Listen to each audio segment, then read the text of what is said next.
루카복음 1장. 우리 가운데에서 이루어진 일들에 관한 이야기를 엮는 작업에 많은 이가 손을 대었습니다. 처음부터 목격자로서 말씀의 종이 된 이들이 우리에게 전해준 것을 그대로 엮은 것입니다. 존귀하신 테오필로스님, 이 모든 일을 처음부터 자세히 살펴본 저도 귀하게 순서대로 적어드리는 것이 좋겠다고 생각하였습니다. 이는 귀하께서 배우신 것들이 진실임을 알게 해드리려는 것입니다. 유다 임금 헤로도의 시대에 아비야조에 속한 사제로서 즈카리아라는 사람이 있었다. 그의 아내는 아론의 자손으로서 이름은 엘리사벳이었다.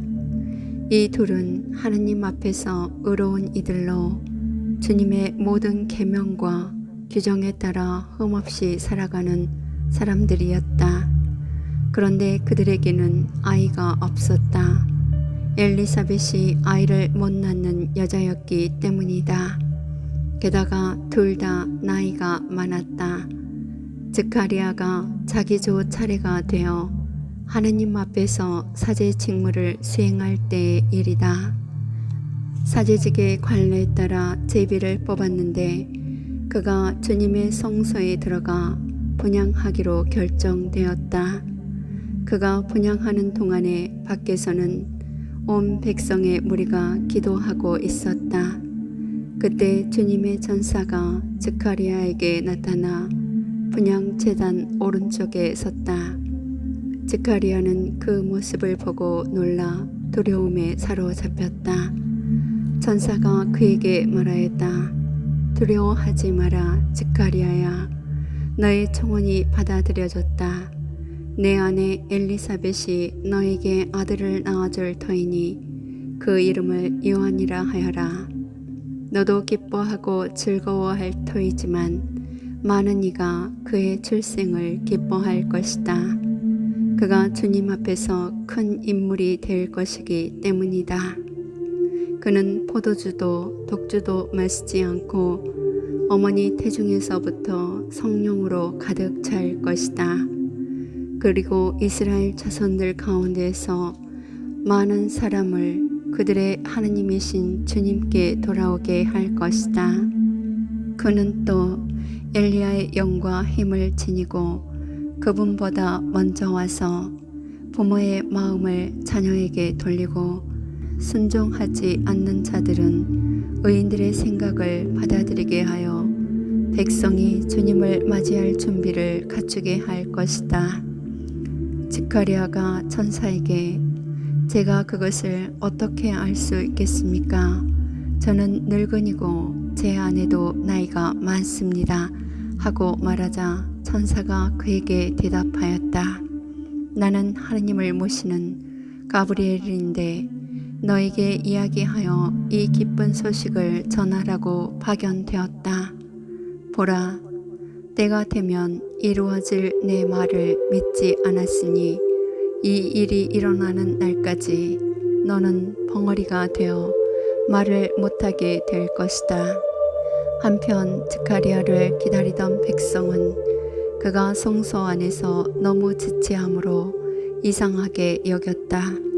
그런데 그가 밖으로 나와서 말도 하지 못하자 사람들은 그가 성소 안에서 어떤 환시를 보았음을 알게 되었다. 그는 사람들에게 몸짓만 할 뿐 줄곧 벙어리로 지냈다. 그러다가 봉지 기간이 찾아 집으로 돌아갔다. 그 뒤에 그의 아내 엘리사벳이 잉태하였다. 엘리사벳은 5달 동안 숨어 지내며 이렇게 말하였다. 내가 사람들 사이에서 겪어야 했던 치욕을 없애주시려고 주님께서 굽어버시어 나에게 이 일을 해주셨구나. 6째 달에 하느님께서는 가브리엘 천사를 갈릴레아 지방 나자렛이라는 곳으로 보내시어 다윗 집안의 요셉이라는 사람과 약혼한 처녀를 찾아가게 하셨다. 그 처녀의 이름은 마리아였다. 천사가 마리아의 집으로 들어가 말하였다. 은총이 가득한 이여 기뻐하여라. 주님께서 너와 함께 계시다. 이 말에 마리아는 몹시 놀랐다. 그리고 이 인사말이 무슨 뜻인가 하고 곰곰이 생각하였다. 천사가 다시 마리아에게 말하였다. 두려워하지 마라, 마리아야. 너는 하느님의 은총을 받았다. 보라, 이제 내가 잉태하여 아들을 낳을 터이니 그 이름을 예수라 하여라. 그분께서는 큰 인물이 되시고 지극히 높으신 분의 아드님이라 불리실 것이다. 주 하느님께서 그분의 조상 다윗의 왕좌를 그분께 주시어 그분께서 야곱 집안을 영원히 다스리시리니 그분의 나라는 끝이 없을 것이다. 마리아가 천사에게 저는 남자를 알지 못하는데 어떻게 그런 일이 있을 수 있겠습니까? 하고 말하자 천사가 마리아에게 대답하였다. 성령께서 너에게 내려오시고 지극히 높으신 분의 힘이 너를 덮을 것이다. 그러므로 태어날 아기는 거룩하신 분, 하느님의 아드님이라고 불릴 것이다. 내 친척 엘리사벳을 보아라. 그 늙은 나이에도 아들을 잉태하였다. 아이를 못 낳는 여자라고 불리던 그가 임신한 지 6달이 되었다. 하느님께는 불가능한 일이 없다. 마리아가 말하였다. 보십시오. 저는 주님의 종입니다. 말씀하신 대로 저에게 이루어지기를 바랍니다. 그러자 천사는 마리아에게서 떠나갔다. 그 무렵에 마리아는 길을 떠나 서둘러 유다 산악 지방에 있는 한 고을로 갔다. 그리고 스가랴의 집에 들어가 엘리사벳에게 인사하였다. 엘리사벳이 마리아의 인사말을 들을 때 그의 태 안에서 아기가 뛰놀았다. 엘리사벳은 성령으로 가득 차 큰 소리로 외쳤다. 당신은 여인들 가운데에서 가장 복되시며 당신 태중의 아기도 복되십니다. 내 주님의 어머니께서 저에게 오시다니 어찌 된 일입니까? 보십시오. 당신의 인사말 소리가 제 귀에 들리자 저의 태 안에서 아기가 즐거워 뛰놀았습니다. 행복하십니다. 주님께서 하신 말씀이 이루어지리라고 믿으신 분. 그러자 마리아가 말하였다. 내 영혼이 주님을 찬송하고 내 마음이 나의 구원자 하느님 안에서 기뻐 뛰니 그분께서 당신 총에 비천함을 굽어보셨기 때문입니다. 이제부터 과연 모든 세대가 나를 행복하다 하리니 전능하신 분께서 나에게 큰 일을 하셨기 때문입니다. 그분의 이름은 거룩하고 그분의 자비는 대대로 당신을 경외하는 이들에게 미칩니다. 그분께서는 당신 팔로 권능을 떨치시어 마음속 생각이 교만한 자들을 흩으셨습니다. 통치자들을 왕좌에서 끌어내리시고 비천한 이들을 들어 높이셨으며 굶주린 이들을 좋은 것으로 배불리시고 부유한 자들을 빈손으로 내치셨습니다. 당신의 자비를 기억하시어 당신 종 이스라엘을 거두어 주셨으니 우리 조상들에게 말씀하신 대로 그 자비가 아브라함과 그 후손에게 영원히 미칠 것입니다. 마리아는 석 달가량 엘리사벳과 함께 지내다가 자기 집으로 돌아갔다. 엘리사벳은 해산달이 차서 아들을 낳았다. 이웃과 친척들은 주님께서 엘리사벳에게 큰 자비를 베푸셨다는 것을 듣고 그와 함께 기뻐하였다. 여덟째 되는 날 그들은 아기의 할례식에 갔다가 아버지의 이름을 따서 아기를 스가랴라고 부르려 하였다.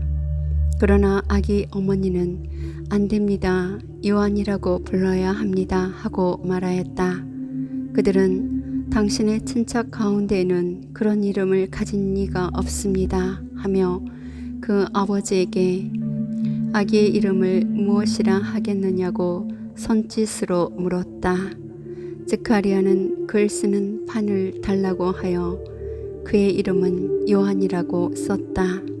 그러자 모두 놀라워하였다. 그때 스가랴는 즉시 입이 열리고 혀가 풀려 말을 하기 시작하면서 하느님을 찬미하였다. 그리하여 이웃이 모두 두려움에 휩싸였다. 그리고 이 모든 일이 유다의 온 산악 지방에서 화제가 되었다. 소문을 들은 이들은 모두 그것을 마음에 새기며 이 아기가 대체 무엇이 될 것인가 하고 말하였다. 정녕 주님의 손길이 그를 보살피고 계셨던 것이다. 아기의 아버지 스가랴는 성령으로 가득 차 이렇게 예언하였다. 주 이스라엘의 하느님께서는 찬미 받으소서.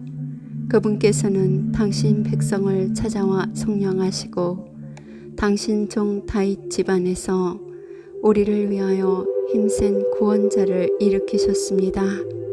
당신의 거룩한 예언자들의 입을 통하여 예로부터 말씀하신 대로 우리 원수들에게서 우리를 미워하는 모든 자의 손에서 우리를 구원하시려는 것입니다. 그분께서는 우리 조상들에게 자비를 베푸시고 당신의 거룩한 계약을 기억하셨습니다. 이 계약은 우리 조상 아브라함에게 하신 맹세로 원수들 손에서 구원된 우리가 두려움 없이 한평생 당신 앞에서 거룩하고 의롭게 당신을 섬기도록 해 주시려는 것입니다. 아기야, 너는 지극히 높으신 분의 예언자라 불리고 주님을 앞서가 그분의 길을 준비하리니 죄를 용서받아 구원됨을 주님의 백성에게 깨우쳐 주려는 것이다. 우리 하느님의 크신 자비로 높은 곳에서 별이 우리를 찾아오시어 어둠과 죽음의 그늘에 앉아있는 이들을 비추시고 우리 발을 평화의 길로 이끌어 주실 것이다. 아기는 자라면서 정신도 굳세어졌다. 그리고 그는 이스라엘 백성 앞에 나타날 때까지 광야에서 살았다.